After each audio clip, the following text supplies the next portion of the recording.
my name is Samantha, and I'm going to be talking to you guys about the war on poverty today.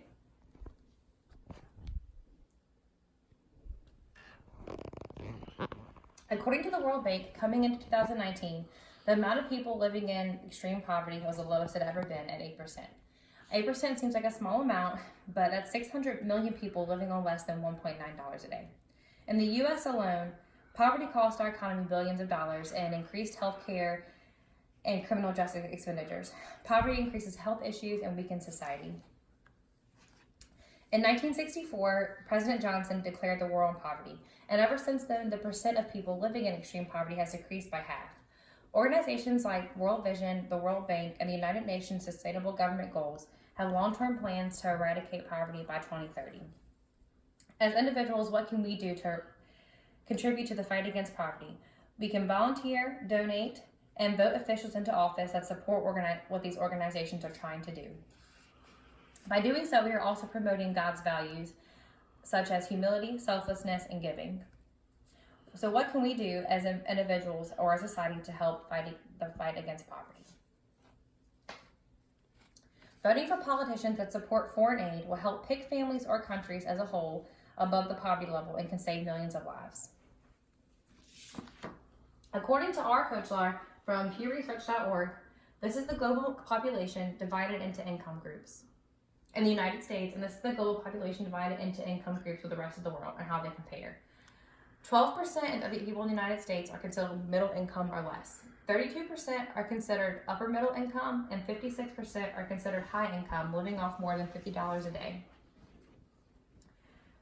The rest of the world, 56% are considered low income, 15% are considered poor, and 13% are considered middle income. Statistically, people who are considered poor in the U.S. are living off more daily than the majority of the rest of the world. Even though the poverty rates have declined overall, progression is still not even. In sub-Saharan Africa, they host more than half of the people living in extreme poverty, and the number of poor have increased by 9 million, and this is according to the World Bank. In 2015, 413 million people were living off less than $1.9 a day. By 2030, the World Bank projects that every 9 out of 10 people living in Africa will be living in extreme poverty. Foreign aid provides not only goods and funding, but healthcare, education, technical assistance. The money goes to governments, militaries, security forces, local businesses, charity groups, and the United Nations.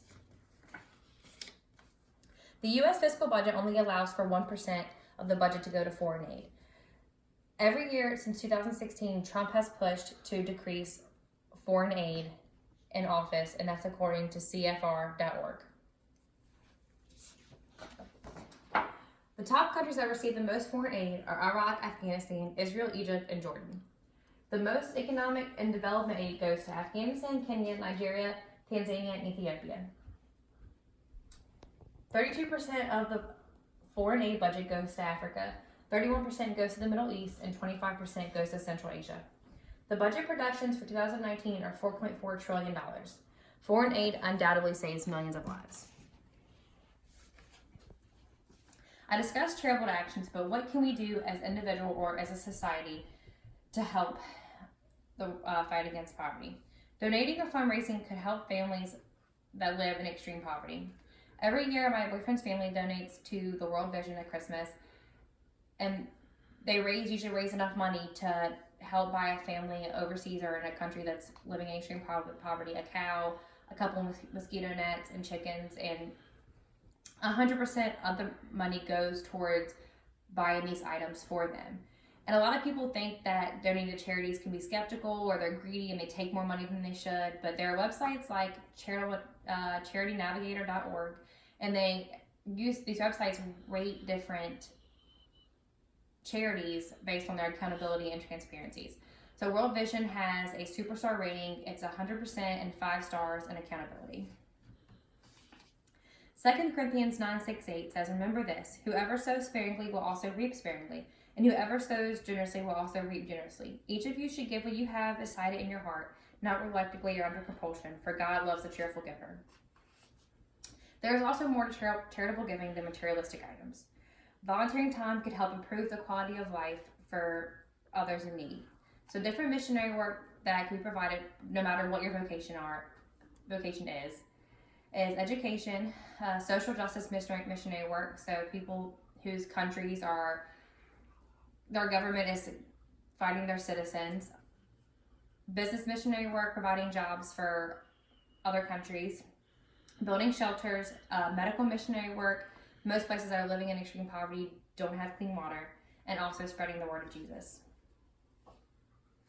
Making time for missionary work is extremely difficult but extremely rewarding, and this is something that I hope one day to experience wholeheartedly with others.